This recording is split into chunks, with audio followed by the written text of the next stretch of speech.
अस्सलाम वालेकुम दोस्तों, दिस इज अली सज्जाद रिजवी और इस वक्त आप लोग मौजूद है आपके अपने ही चैनल अली बर्ड जोन पर। The bird machine. Check.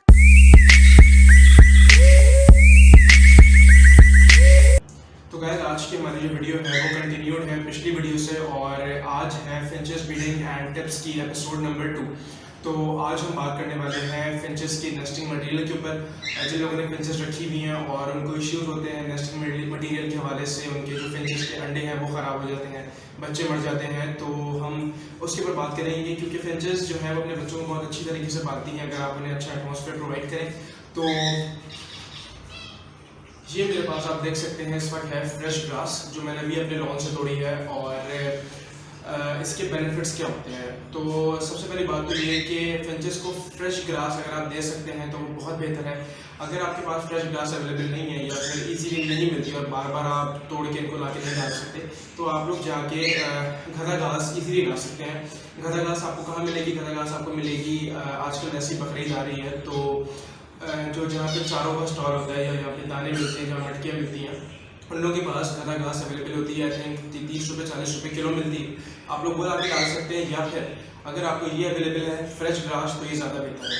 क्यों? क्योंकि इसके जो बेनिफिट्स हैं वो काफ़ी ज़्यादा सिंपल है। सबसे पहली बात तो ये कि ये इजीली मुड़ जाती है। ठीक है, आप देख सकते हैं ये इजीली टर्न हो जाती है और ये इतनी आराम से टूटती नहीं है, जिसकी वजह से फिंच को बहुत ज़्यादा आसानी होती है। अगली चीज़ ये कि ये बहुत ज़्यादा लाइट वेट होती है, तो इसको इजीली फिंचर उठा के अपनी मटकी के अंदर लेके जा सकती हैं और वहाँ जाके इसको इजीली टर्न कर सकती हैं और इससे उनको कोई नुकसान भी नहीं होगा, उनको ज़्यादा मेहनत भी नहीं करनी पड़ती। उसके बाद फ़ायदा क्या है? उसके बाद फ़ायदा ये कि जब ये अंदर चली जाती है तो अंदर जाके तो घास सूख जाती है। तो जब घास सूखती है तो जो उनकी फीड्स वगैरह होती हैं उनको आराम से सुखा देती है और अपने अंदर एब्जॉर्ब कर लेती है। तो जब अंडे होते हैं या बच्चे होते हैं तो उनको ज़्यादा मुश्किल नहीं होती। फिर इसका अगला बेनिफिट, जब फिंचेस ये नई घास आप जाके केज के अंदर डालते हैं तो इसको ना आके वो चबाती है अपनी चोंच से, आप नोट कीजिएगा, इसको चबाती है और उसमें से जूस निकालती है। तो वो भी उनके लिए काफ़ी ज़्यादा बेनिफिट होता है क्योंकि ऑब्वियसली फ्रेश चीज़ है, फ्रेश ग्रास है, फ्रूट्स हैं, वेजिटेबल्स हैं, उसके अपने ही अलग फ़ायदे होते हैं, खासकर इन बर्ड्स के लिए।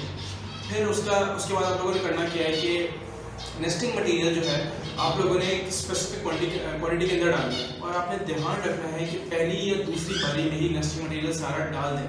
अगर आप इस तरह करेंगे कि आपने इतनी घास अभी डाली है, अब फर्स्ट करें आपके पास एक पेयर है, उसमें तो आपने एक दफ़ा में इतनी घास डालनी काफ़ी है, लेकिन अगर आपके पास कॉलोनी बनी हुई है तो कॉलोनी के अंदर मिनिमम भी ये एक पेयर के लिए इतनी घास काफ़ी होगी। ठीक है, तो आप अंदाज़ा खुद लगा लें कि अगर आपके पास 10 पेयर है तो एक वक्त में कितनी घास चाहिए होगी। एक वक्त में इतनी घास क्यों चाहिए होगी, मैं ये बात क्यों कर रहा हूँ?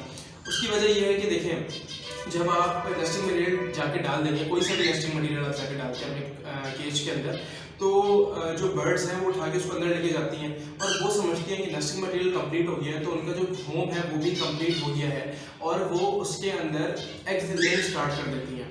फिर उसके बाद आपको ख्याल आता है एक हफ्ते बाद आप दोबारा लाके घास डाल देते हैं। दोबारा जब लाके घास डालते हैं आप, तो वो एक घास उठा के दोबारा अंदर लेके जाएंगी और जो उन्होंने ऑलरेडी अंडे दिए हैं वो भी दब सकते हैं नीचे। ठीक है, तो आपके अंडे ज़ाया होने का या बच्चों के दबने का नुकसान भी बढ़ जाता है, का अंदेशा भी बढ़ जाता है। ठीक है, आपने ध्यान ये रखना है कि एक ही दफ़ा ज़्यादा नेस्टिंग मटेरियल आपने डालना है। बाद में क्या करें, ये उलझ जाती हैं, इनको ऐसे करके किसी स्टिक से या हाथ से ऐसे करके खोल दिया करें। जब ऐसे खोल देंगे तो फिंचेस को उठाने में आसानी हो जाएगी। ठीक है, उसके अलावा आपने क्या करना है इस घास के साथ कि आपने इसकी बेडिंग इस तरीके से इसको अपने केज के ऊपर बिछा देना है। 2-3 इतनी मोटी लेयर हो जाए, इसको अपने केज पर बिछा देना है। उसकी वजह यह है कि देखिए, जब जो बच्चे हैं वो मटकी से कूदते हैं तो मटकी से कूदने के बाद नीचे जो फ्लोर है वो काफ़ी ज़्यादा सख्त होता है और प्लस वो फ्लोर रात में ठंडा हो जाता है, दिन में गर्म भी रह सकता है। तो अगर वो घास के ऊपर बैठेंगे आके तो एक तो उन्हें फील्स होम वाली जो बात होती है ना कि फील्स लाइक होम, तो उन्हें मटकी वाली ही इसके अंदर फीलिंग आएगी यहाँ पे घास पर बैठने पे। अगली चीज़ ये कि उनकी जो लेग्स हैं वो स्प्रेड नहीं होगी। आपने देखा होगा बर्ड्स के अंदर मसला आ जाता है लेग स्प्रेड होने का, उनकी जो टांगें हैं वो चौड़ी हो जाती हैं, खुल जाती हैं टांगें, जिसकी वजह से वो आइंदा ब्रीड ठीक से नहीं कर पाते और प्लस उनके जो उनको सेल करना भी आसान नहीं होता, वो ख़राब माल में निकलते हैं। ठीक है, तो आप अपना क्यों नुकसान करें, आपने इसकी बेडिंग कर देनी है। तो हमने इसके आज देख लिए 3 से 4 पॉइंट्स और आई होप आज के पॉइंट्स काफ़ी हैं।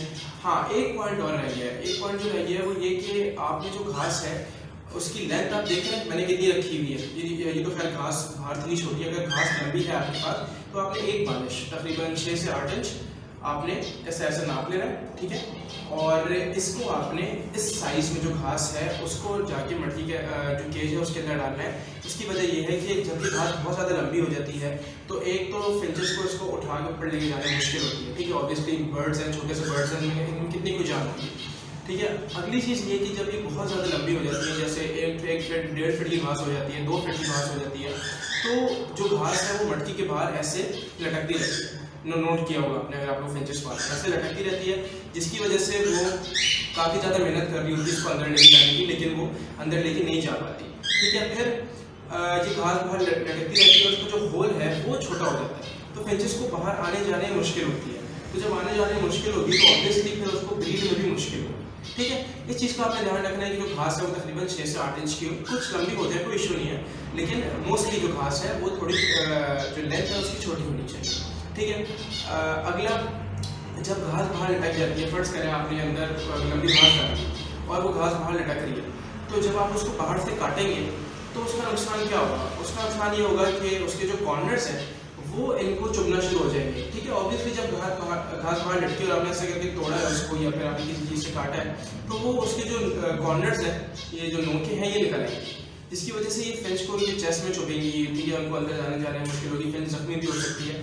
बहुत ज़्यादा इसका इशू नहीं होता, लेकिन ध्यान रखें ये काम आप नहीं करें, ठीक है। तो आई होप आप लोगों को जो चीज़ है ये समझ आ गई होगी और वीडियो आप लोगों को पसंद आई होगी। तो अगर वीडियो पसंद आई है तो वीडियो को लाइक कर दीजिएगा, चैनल को सब्सक्राइब कर दीजिएगा और कमेंट करके बताइएगा कोई ऐसी चीज़ है जो मुझसे मिस हो गई हो। तो मिलते हैं इंशाल्लाह नेक्स्ट वीडियो में, एपिसोड नंबर 3 में, जो मैं इंशाल्लाह 1 दिन के अंदर अपलोड कर दूँगा। तो तब तक के लिए अपना बहुत बहुत ख्याल रखिएगा। Take care and Allah.